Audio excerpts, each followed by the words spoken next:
Hello. So it is Sunday, February 2nd, 2025. It was not a bad reading week. I did get quite a bit as well because I did have a buy day, a buy a little thing. I'm not even going to explain it because by the time this video goes up, it'll probably be something different. But I did read a good number of books. I read some books I really enjoyed, actually. I received a good number of books. So first up, the first book I read this past week was definitely my favorite of the group. And I thought I would like this. I wasn't sure though, because a lot of times there are books with similar concepts that I think I'm going to like because I like what it gets compared to, and then it's just kind of meh. But this book, I think, did for me what Exquisite Corpse did for me for cannibalism books, but for books that are compared to Lord of the Flies, because I am genuinely concerned that now moving forward, anytime I read a book that is compared to Lord of the Flies, I'm going to say, but I wish that was The Laws of the Skies. But Gregor Couture, oh my god. There were so many times I was reading, because I read it in essentially one sitting. I read it very, very quickly. It's a very, very short book. There were so many times where I'd just be like, holy shit, because oh my god. Okay, let's back up a little bit. So this follows this group of like 6-7-year-old French kids, and a couple of their teachers, and they're going to go and have an overnight camping trip in like this like city forest. And this is it as it's described. It's not a very large forest. It's not super far away. Like it's not super dangerous. In my head, I kept kind of picturing like the city forest in like Bangor, Maine. But I would imagine smaller than that and a little bit more out of the way. Unfortunately, there's a little Roger on this trip, and he has found out that now that they're out of civilization, he kind of has more power than he did otherwise, because of a mix-up that does lead all these children alone with this one adult. And this was so good. It was so good. It was very disturbing. I mean, obviously it was very disturbing. You watch all from the first page, you know that none of these kids are making it back alive. And so you do, over the course of 150 pages, watch like a dozen primary school age children just die terrible deaths. But it was heartbreaking, and it was really good, and it was really wonderfully written, and I just really it was just 5 out of 5 stars. And it is, at this point, granted it's the second month of the year, at this point this is going to be my favorite book of the year. So 5 out of 5 stars. After that, I read some manga and graphic novels. The first one was one I thought I was really going to enjoy, and I did. Don't get me wrong. It was good. I gave it 5 out of 5 stars, but it's not one that I'm interested in continuing, which I kind of thought it would be, but it's not. And that is the first volume of Boys Run the Riot by Keito Gaku. And like I said, I did give this book 5 out of 5 stars. I like, the art style is kind of typical. This follows this young trans man in Japan who, he's very, very uncomfortable, wearing his regular school uniform. And that's kind of how we meet him, is that he's always wearing his like jersey, like track running outfits. And they're like, put on your real uniform. And he's like, oh no, I forgot it again. But he meets this new kid in school, and they start a clothing brand together. And it does talk a lot about that. It talks a lot about creativity. It talks a lot about being your own true self. It's a very good story, and it's, I really, really enjoyed it. But I finished it, and I had no desire to continue on. So I did read it. I do think it's good. I do think it'll connect a lot with some people, with a lot of people. But I don't feel the need to continue on with it. So I get 5 out of 5 stars. And I don't, you don't have to, don't expect any more in my wrap-ups, unless like I see it at like a Goodwill or something. All right, after that, I read a middle grade graphic novel memoir by Mark Chatuli, which is Short and Skinny, which is about him growing up, him in like basically like middle school age, one summer. And he is so like undersized compared to the people he goes to school with, and he feels really insecure about it, and he really feels like he doesn't he's never going to get bigger. And so it's about him kind of coming into himself, coming into his own, and also maybe trying to like bulk up a little bit. The art style is kind of typical. It's very much what you see on the cover. I mean, it was fine. I gave it 3 out of 5 stars. The story was kind of interesting. I do always think that it's very interesting when graphic novelists, cartoonists do like draw their memoirs and stuff like that. Although honestly, like just based on the time period and how it was drawn, the book it reminded me the most of was My Friend Dahmer. I give it 3 out of 5 stars. Take from that what you will.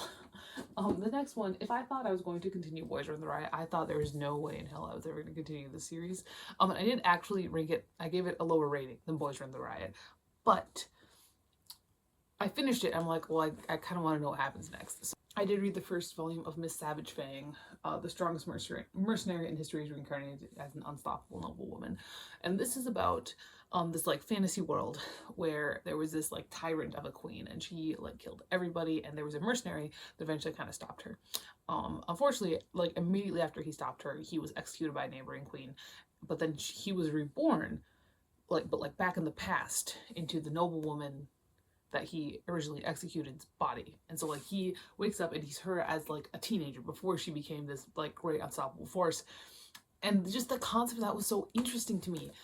The art style is typical for the time. I generally, at this point, I'm not a big fan of like fantasy manga or like ones where there's like a lot of action, just because I don't know how well, for me at least, manga does that anymore. Like I used to read a lot of like stuff like Bleach when I was in high school, but I step back from it a little bit now. I think you'll notice that a lot of the manga I read is either kind of just real fucked up, or it's like more like slice of life stuff, and that's because for me personally, I don't vibe with the really actiony stuff anymore. But the storyline for this one is just so interesting.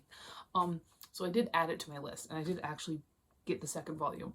This was one of my Hansama ones, so this is a fairly new series. I gave it 4 out of 5 stars. All right, the next one that I read was a young adult contemporary novel, and that is You've Reached Sam by Dustin Tao. And I read When Haru Was Here last year, and I really enjoyed it. It was very heartbreaking. And this one is his first novel, and it was, he's very dramatic in a very sad way, as I'm gonna say about the writing here. Basically, this follows this girl, and her boyfriend died, and she ends up like she's just destroyed by this, and because they have all these plans, like they're about to graduate high school, they have all these plans, and then he dies in like a car accident, and she calls his phone, and he picks up, and it's like very like, what the hell, and kind of this one felt less in the main character's head than When Haru Was Here. When Haru Was Here was very much like this boy's going through psychosis right now. That's what that felt like. This one felt like it had more like a magical element to it. It was very good. It was very heartbreaking. I did pre-order. There's a sequel coming out of this that follows Oliver. I tried to pre-order. I have that coming in October. But no, it was very sad. It was very beautifully written. I think that Dustin Tao, I think that he could very well become kind of a staple in young adult contemporary land. I think he already kind of has. I don't know how well received When Haru Was Here was, but I do know that when this book came out, it was very big. I gave it 5 out of 5 stars. Right, then I read a book with a group of my 5th graders, that is Charlotte's Web by E.B. White. It was fine.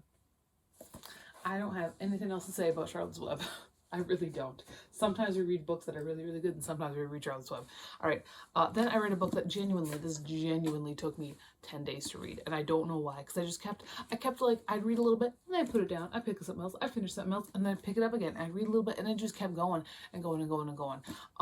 That's Sin Eater by Elizabeth Massey. Eventually, I sat down and I just read the last 200 pages of this bitch. So Sin Eater is a mass market horror paperback from the 90s, I want to say, and it follows this town where there's a really big like fundamental Christian sect, and there's also this family that is kind of shunned by the town. The youngest son does get to go to school, but because of their parentage, he doesn't really have any friends. In fact, his only friend did just move away, and that's because his father is the Sin Eater. And so the idea here is that the Sin Eater, when somebody dies, they put a whole bunch of food on the corpse, and then the Sin Eater comes and eats all the food, and then it's like he takes away the sin so that the person can go to heaven. So the interesting thing here is that when you start this book, you're kind of under the impression that like the Sin Eater is like supernatural, and it's not. Like, it's genuinely just this guy that they have driven to live in the woods, and they only let him eat food off of people's corpses, which makes him go a little cuckoo. So it was kind of interesting because it was like the main character is Joel Barker, who's the kid who gets to go to school, and he does have an idea in his head of this being just this grand like supernatural thing, but like you read between the lines and it's like, yeah, his mom looks at the Sin Eater. Look at the Sin Eater, go crazy. His mom looks at the Sin Eater because every night he comes home and sleeps in bed with her. You know, like it was just like, Jesus Christ. But no, it was interesting. There was a lot of different stuff going on. I didn't even talk about Burke. Burke is this new kid who is the nephew of the fundamentalist Christian cult leader, and he has his own little journey, and I could appreciate that. What Massey did with all those is that these characters do have their own things going on. I just realized I never wrote the date or rating in here, so I'm gonna fix that real quick. I forget when I finished this. Thursday, I think. 31st. Do I have any pens in here? I better. Okay. I think I gave it 4 out of 5 stars. I don't know. I didn't. 3.75 maybe. 131.25. I'm pretty sure it was a 3.75 out of 5. But there's a lot here, and I think that if it is possible that if I had read this in one go instead of having all those just pickups and put downs, I might have liked it more. But there was a lot. There's a lot here. So the last book that I read was actually a couple short stories on my Kindle. I did read Mussolini and the Axeman's Jazz and Are You Lonesome Tonight by Poppy Z. Bright. What was interesting about these ones? Okay, so Poppy Z. Bright wrote Exquisite Corpse, and I loved Exquisite Corpse. You know, like it was, I already mentioned in this video, I love Exquisite Corpse. This was interesting because it was very much like, so Mussolini and the Axeman's Jazz was about the beginning of World War One, but also put the Axeman Man of New Orleans in there. And that was really weird. It was a really weird kind of eclectic thing. And Are You Lonesome Tonight was about Elvis Presley. And they were just interesting. I think I gave it 4 out of 5 stars. I did enjoy the read. I'm not sure why they were written though. That's kind of my thing with that one. But other than that, these are what I read this past week. And of what I'm getting rid of, obviously I'm keeping this one. So I'm going to put that on my shelves. I am getting rid of Boys Run the Riot and Short and Skinny. I will keep Miss Savage Fang. I'm getting rid of You've Reached Sam. This one's not mine. Just put that back where it goes, and I'm getting rid of Sin Eater. So out of these ones, I'm only keeping 2, which is pretty good. Now what I received. First up, I did get a New Yorker, and that is the January 27th New Yorker. Throw that right up there. Put you back down. I put you up. I put them up because it's like I got my like February, Dan film there, but we can do that. There we go. I did also pick up a DVD of Sleepaway Camp. I was not aware how goddamn hard it was to find these movies on physical media. I was gonna pick up the whole series, and I was like, this is gonna be about $100. I'm like, Jesus fucking Christ, I'll just get the first one then. But I do have the first movie now. I love the Sleepaway Camp series. Back when I had Amazon Prime, they were on there for a while, and I watched them all like in one day. They're so fun. I'm not generally a big fan of slashers. I found this out about myself. A slasher has to really do something special for me to really like it. Just your basic slasher, not as big of a fan of those. Sleepaway Camp does something special. I'm so excited to rewatch it. All right. I pre-ordered At Dark I Become Loathsome by Eric LaRocca. So I have this. I have actually only read one Eric LaRocca book. It was it was not You've Lost a Lot of Blood. Was it You've Lost a Lot of Blood? It might have been. I don't remember. I don't think it was. Either way, I do have another one of his books in the book wall, so we'll see. I don't know. I did pre-order this though. Then I got some manga. I got volume 3 of Horimiya, which I've mentioned a couple times. I really liked anime more, but the manga's like a little bit different. So like I'm just intrigued enough to keep reading, really. I also have the 2nd volume of Ado, and like I said, I did pick up the 2nd volume of Miss Savage Fang.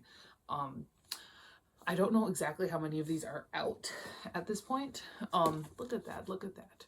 This is not a kind of manga you see on my shelves very often. I don't know how many of them are out, because this one, the first Yen Press edition was January 2025. So like I think there might only be 2 volumes out at this point. but you know, that's not a bad thing. And then I did continue on with my collecting of Future Diary.